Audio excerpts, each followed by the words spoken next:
दोस्तों, जैसा कि आप सभी जानते हैं कि हिंदू धर्म में यमराज को मृत्यु का देवता माना जाता है, जो यमपुरी में निवास करते हैं। मृत्यु के बाद आत्माओं को इसी यमपुरी में ले जाया जाता है, जहां उनको उनके कर्मों के हिसाब से सजा या फिर ऐश्वर्य प्रदान किया जाता है। गरुड़ पुराण के 14वें अध्याय में यमपुरी का विस्तार से वर्णन मिलता है। आज की इस वीडियो में हम आपको बताएंगे कि यमलोक कितना बड़ा है और देखने में कैसे दिखता है, इसे बनाया किसने है, यमराज की सभा कैसी होती है, जहां मृत आत्माओं को उनके कर्मों के हिसाब से सजाएं सुनाई जाती हैं। सभा में यमराज किसके साथ बैठते हैं और मनुष्यों को उस सभा में किन किन द्वारों से ले जाया जाता है। दोस्तों, यमपुरी से जुड़ी आश्चर्यजनक बातें जो गरुड़ पुराण में भगवान विष्णु ने गरुड़ जी को बताया था, इस वीडियो के माध्यम से आपको भी पता चले। गरुड़ श्री विष्णु ने अपने वाहन पक्षीराज गरुड़ को जीवन और मृत्यु का संपूर्ण रहस्य बता दिया। तब गरुड़ ने उनसे पूछा कि हे स्वामी, आपके पवित्र वचनों से मैं जीवन और मृत्यु का रहस्य तो जान गया, परंतु कृपया कर मुझे यह भी विस्तार से बताएं कि यमराज की वह सभा कैसी है, जहां इंसानों और पृथ्वीलोक के अन्य प्राणियों की आत्माओं को मृत्यु के बाद लाया जाता है और फिर उनके कर्मों के आधार पर उन्हें सजाएं दी जाती हैं। तब भगवान विष्णु ने पक्षीराज गरुड़ को बताया कि हे पक्षी श्रेष्ठ, यमराज, जिन्हें धर्मराज के नाम से भी जाना जाता है, वह यमपुरी में निवास करते हैं। संपूर्ण वज्र से बना हुआ यह लोक नारद आदि मुनियों के लिए भी अगम्य है। यमराज के इस भवन का निर्माण देवशिल्पी भगवान विश्वकर्मा द्वारा किया गया है। धर्मराज का यह लोक अभेद है। यह लोक इतना सुरक्षित है कि यहाँ असुर तो क्या, देवता भी यमराज की मर्जी के बिना प्रवेश नहीं कर सकते। यहाँ यमराज की सभा होती है, जिसमें आने वाली आत्माओं को उनके कर्मों के आधार पर न्याय मिलता है। यमराज का यह महल चौकोर है, जिसमें चारों दिशा में 4 द्वार हैं, जो चारों ओर से ऊंची ऊंची दीवारों से घिरा हुआ है। देवशिल्पी भगवान विश्वकर्मा द्वारा बनाया गया यह महल 1000 योजन में फैला हुआ है। देखने में यह महल चमकती हुई बिजली और सूर्य के तेजस्वी स्वरूप के समान आभायुक्त है। उस पुरी में धर्मराज का जो भवन है वह स्वर्ण के समान कांतिमान है।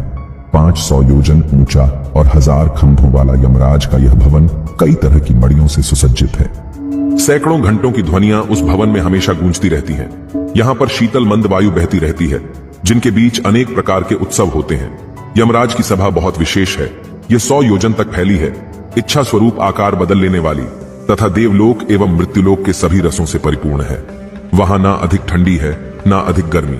वहां ना किसी को भूख प्यास लगती है और ना ही किसी प्रकार का दुख होता है। धर्मराज की सभा में धर्म की प्रवृत्ति होती है। ना वहां पक्षपात होता है और ना ही वहां झूठ बोला जाता है। लेकिन पापी मनुष्य जो दक्षिण द्वार से यमपुरी में ले जाए जाते हैं, इस सभा को देख नहीं पाते, जबकि जो मनुष्य अन्य तीनों दिशाओं से यमपुरी में लाए जाते हैं, इस सभा को देख पाते हैं। यमराज की सेवा में लगे दूतों को यमदूत कहा जाता है। यमलोक के द्वारपाल को धर्मध्वज कहा जाता है। यहाँ महंड और कालपुरुष नाम के 2 प्रमुख रक्षक हैं। यमलोक में मृत आत्माओं के प्रवेश के लिए 4 द्वार बनाए गए हैं। मृत्यु के बाद आत्मा को यमदूत मृतक के कर्मों के अनुसार उचित द्वार से प्रवेश कराते हैं। सात्विक विचारों वाले माता पिता और गुरुजनों का आदर करने वाले सत्यवादी लोगों को पूर्व के दरवाजे से प्रवेश मिलता है। वहीं साधु संतों को उत्तर के द्वार से प्रवेश मिलता है और दान पुण्य करने वाले व्यक्तियों को पश्चिम द्वार से प्रवेश मिलता है, जबकि दक्षिण द्वार से पापियों को प्रवेश मिलता है। उत्तरी द्वार से जो भी आत्मा यमलोक में प्रवेश करती है, उसे किसी भी तरह के कष्टों का सामना नहीं करना पड़ता। अर्थात इस द्वार से प्रवेश का अर्थ है कि उस आत्मा को सीधे स्वर्ग में स्थान मिल जाता है। इतना ही नहीं, इस द्वार से प्रवेश करने वालों का स्वागत स्वयं अप्सराएं करती हैं। इसके अलावा यमलोक के मध्य भाग में यमराज के सहायक चित्रगुप्त का भवन बना हुआ है, जिसका विस्तार 25 योजन तक है। चित्रगुप्त का यह भवन लोहे के सरियों द्वारा चारों ओर से घिरा हुआ है, जिसमें आने जाने के लिए सैकड़ों गलियां हैं और सैकड़ों पताकाओं से सुशोभित रहता है। सैकड़ों दीपक इस भवन में प्रचलित रहते हैं। इतना ही नहीं, चित्रगुप्त के इस भवन को सुंदरतम चित्रों से सजाया गया है। इस भवन में मणियों से निर्मित एक दिव्य आसन है, जिसके ऊपर बैठकर चित्रगुप्त मनुष्यों तथा अन्य प्राणियों की आयु गणना करते हैं।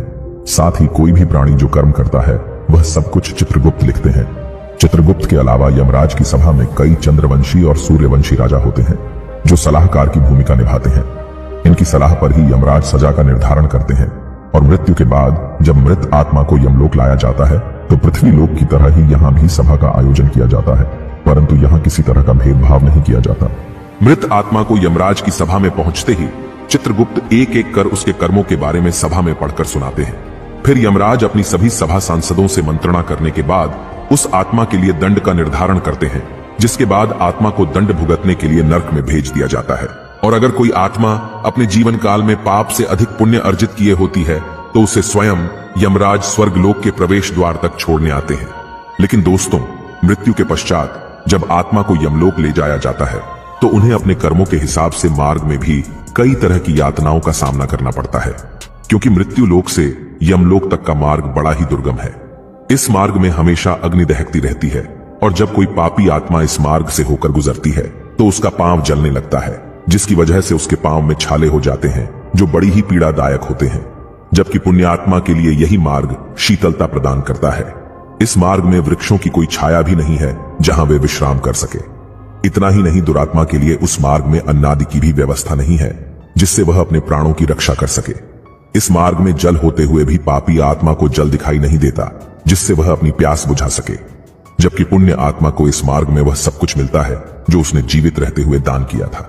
इसीलिए हिंदू धर्म में कहा गया है कि मनुष्य को चाहिए कि वह अधिक से अधिक वस्तुओं का दान करे ताकि उसे मृत्यु के पश्चात किसी भी तरह की तकलीफों का सामना न करना पड़े, क्योंकि मृत्यु के पश्चात मनुष्यों के साथ वही जाता है जो उसने अपने जीवन काल में पाप या पुण्य अर्जित किया होता है।